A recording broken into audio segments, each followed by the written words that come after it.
Hey everybody, Scout Crafty here again, TGIF. Thank God it's Friday. Yes, you made it through another week, and we have a great show planned for you today, a really packed show, so we're going to get through it as quick as we can, trying to keep the episodes pretty short. I was watching my good friend Reggie on the road the other day, who introduced me to a gentleman by the name of Robert, who has a channel called Clocks and Radios, and Robert likes to restore and mess around with clocks and radios, and among other things, a lot of other interests. And they went to Robert's house and to check something out. And Robert was showing some of his mounts that he has that Reggie was filming. And what a mount is, if you've ever heard of a taxidermy, years ago that was a really a popular thing where people would, when they were hunting or they were hunting for sport or something, they would take the animal's head or bust and they would mount it via a process called taxidermy, where they preserve it. And interesting thing, when I was a kid in Boy Scouts, there used to be a taxidermy merit badge, but I took an at-home taxidermy course. That's kind of morbid, right, when you think about it? Anyway, when you're a kid, I don't know. In my household, there was always a mount on every floor. My grandfather had one, and my father had one. But I was never I was too much of an animal lover to really get into hunting. But I thought taxidermy was interesting, and I wanted to see how it was done. And I took the course, but I never wound up mounting anything. It's kind of a gruesome thing. However, I do have some mounts around the house that were my grandfather's and great-grandfather's. Nobody really does that much of that anymore here, especially in my area. When you would go to your uncle's house or whatever, there was always a mount or something. I don't know, was that a rite of passage to take a buck or some kind of animal and mount its head onto the wall to show how how you could survive if you had to? Let me show you some of the ones I have around the house here and what I've kind of transitioned to. Interesting subject. I wonder if you have any taxidermy mounts around the house in your home, or do you even see it anymore? It's kind of a fading thing, isn't it? Let me show you, first of all, let me show you the one upstairs that was my dad's. Okay, it's a little dark up here. This is my father's. He took this buck, I think it's an 8-pointer. He took this, this thing's been here my whole life. And I'm surprised my father, actually, he never hunted after this. I think this was his first and last buck. He loved animals, and I don't think he really enjoyed taking this. But it was a rite of passage, and there it is. So that was my father's. Okay, we got to come up in the attic to see, oh, there he is. We got to come up in the attic to see my grandfather's buck. This one here, I believe, is also an 8-pointer. I put this up here years and years ago because I didn't want to have it hanging in my my apartment. But there we go. I think that's, like I said, that's also an 8-pointer. This one came from Maine, I believe. They used to go hunting years and years ago. And that was it. That was the only one that was here. And that's got to be 80 years old or something. That's a big deer. Now, this mount here you're looking at is from my great-grandfather. And this was I believe it's a red-tailed hawk, and because it has the bands on the tail there. And you could see this thing, it's a little worn for wear. It's got to be 100 years old almost, right? But look at this thing. It's that, he also had a big owl, a barn owl. And I don't even know why. Again, this was a big popular thing in the early 1900s. And let me show you one thing that's interesting is a lot of these mounts become valuable by the person that actually stuffed it. And there's a plate down here. Let me show you what that says. Now you can see there that it says MJ, which was Milton J. Hoffman. He was a very popular taxidermist here in the city, in Brooklyn, I think he was. But this one says Ronkonkoma, so he might have had another office. Again, this was back in the day. But very interesting that it held up. And the other two mounts, I think, also from Hoffman, my father's and grandfather's deer. Interesting, right? So growing up, we always had these dead carcasses hanging on the wall. And no matter where you went, uncles, aunts, somebody always had something. But When I was younger, I was about 25 years old. I always wanted a bison mount because when I was a young boy at Alpine Scout Camp in New Jersey, in the trading post, they had a huge bison mount. And oh, I would stare at that thing and say, look at the size of that. And I always wanted one. And I was about 25 and I was able to, somebody had one, and I don't know why the deal fell through, or there was a trade involved or something, but they wanted $225 plus a trade. And it was a lot of money back then, but I wanted this thing so big. It would have took up half my living room. This thing was so big, but I always wanted a bison mount. Anyway, because I'm an animal lover, and I would, never think and never even consider taking an animal to put his head on the wall, I'll show you the kind of mount that I have in my living room now. Okay, this is the mount that hangs in my living room now. I always thought this was cool. This is a Tyrannosaurus Rex replica head, and take a look at this here. It's a nice size here, right? And it hangs in my living room, and it looks pretty good. Who knows what it looked like in reality, but that's what's in there now. I always like this guy. I would love a big one, real big one, right? But what do you think of that? That's about as far as I'm going to go as far as taking anything to put in my wall. That's what hangs in my living room. Okay, next up, good friend of the show, Gary P. had asked, how many RPMs does your grinder buffer spin the fiber wheel? And when I heard grinder, I thought this right away. He meant the benchtop buffer, which is 3,450 RPM. But I thought this at first, and I said, geez, it doesn't say on here. It says RPM is 11,000 RPM. Can you see that? It says 11,000 RPM. But I'm not sure. I never measured it, and I'd like to measure it now. First of all, let's address the fact that I haven't cleaned this in a while. Let me do that real quick.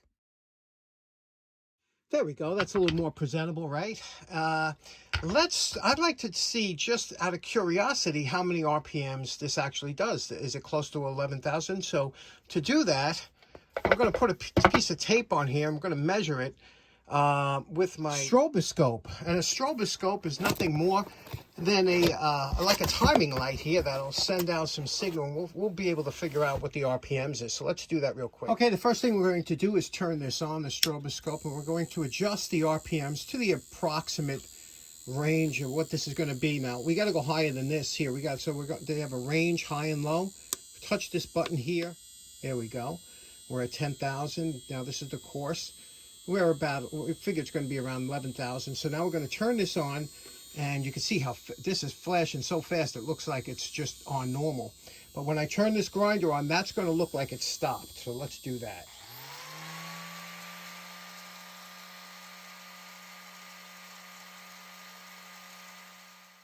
We are going to adjust the coarse and fine knobs on the rear of the stroboscope until we get that tape to look like it's basically stopped. It just has to slow down a lot, and that'll give you your approximate RPM. Here it is. You can see it's 10,864 RPM.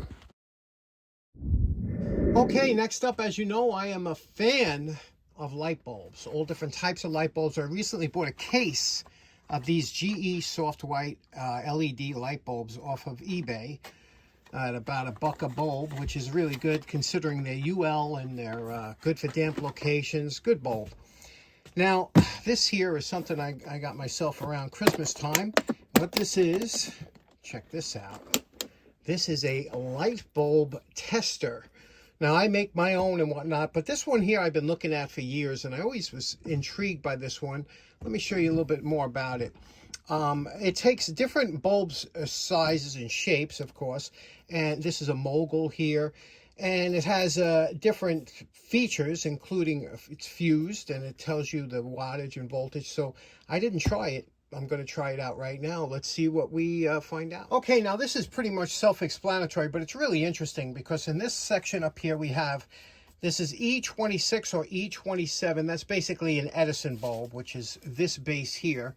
This is for 12 volt DC, which you don't usually find too much, but I, of course, have 12 volt DC bulbs. This is a compact fluorescent in my solar array.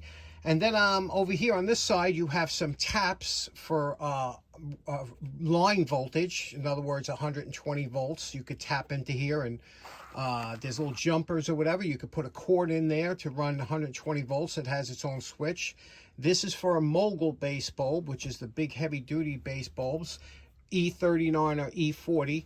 That stands for millimeters. That's whenever you see this number after E, that stands for millimeters. That's an Edison 40 or Edison 39 mogul base bulb. And then over here you have your standard E26 or E27, which is your standard bulb here. Now, if you got this and you want to test out your bulb, you would screw it in here, okay? And then you would turn on the bulb to see if it works. Now, what's interesting is over here you have a dimmer, and with a yes or a no, you see that YN? And you could have the dimmer engaged or not engaged, which is really interesting to see how it works. So let me show you. We're going to turn the master on here. And if you see, there's a display in the back. Can you see that there? Let me get it so it's not washed out. The display will show you the voltage that's coming into the box, 118 volts. And you can see right now it's power factor 0 and no amperage, 60 hertz, which were really good. And has how many kilowatts a year you would use. So let's take this bulb that I just got here. We'll screw it in and we'll give it a test and see what it runs, okay? Now, we screwed it in. We'll hit the on button. Now, it's going to be, you're going to see a little light coming there, but you can see what it says. It's 8.2 watts. Can you see that there? 8.2 watts. It's, now we got 116 volts, a little bit of a draw coming into the unit here. And a power factor of 0.759, which isn't too bad. Uses 0.092 of an amp. And same thing, it would be 23.9 kilowatts a year under, I guess, normal use. Very interesting. And here's the other thing. If you want to see if your bulb is dimmable, some of these LED bulbs aren't dimmable, and they tell you right there. So you would turn it on, you would hit the yes to the dimming part, and then you could dim it down. You could see, and this one here is dimmable, and you can see now we're only using 1.2 watts, and we could dim it down. Wow, this one dims way down.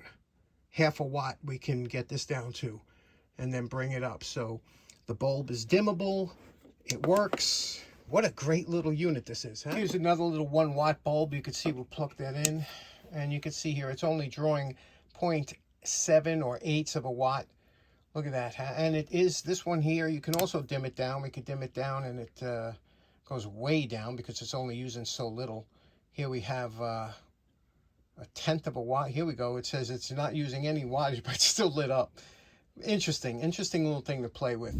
Here's how you would tap into that, and I'll turn it on. You can see it's 119 volts. Okay. Shut it off. You have an on-off switch.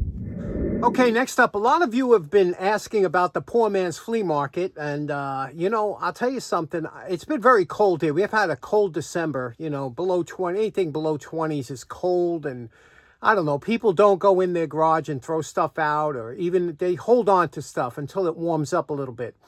Even though Christmas has come, and usually after Christmas is a great time. Well, I went out the other night just to see what was going on. It warmed up a little bit. It was just about freezing. And you can see what I found here. This foldable cart, which I thought, you know, wow, that's a good thing to have. But the problem is they get them plastic wheels. Plastic wheels are junk. Anything with plastic wheels is junk. So I left that. Then I came across this shovel. Nice shovel. Just needed a handle repair, but I got a ton of those and no time to work on that. And then I finally came across this table, this folding table that had a faux marble top. We don't get to use that word faux too often, do we? But I wound up taking that thing because they always come in handy. So poor man's flea market, I'm hoping tonight, because it's a little bit warm, I'm hoping tonight might be something. So we'll see next week. Okay, so in closing, again, I just like to putter around in the shop, and today was one of those days. And we are going to, again, do that Guess It Friday, but I'm going to do it the first Friday of the month because it puts too much tasks on you, which you're trying to figure out that stuff. Also, if you like clocks and radios, check out Robert's channel. I'll have a link in the description. And let me know also in the description, do you have any Do you have any mounts, any taxidermy in your house now, or did you have in your grandparents' house or something, or is that just totally gone? Let me know in the comments what's your thoughts on that. Thanks so much for tuning in. Hope you have a great weekend. We'll see you again on Monday. Take care now. Bye-bye.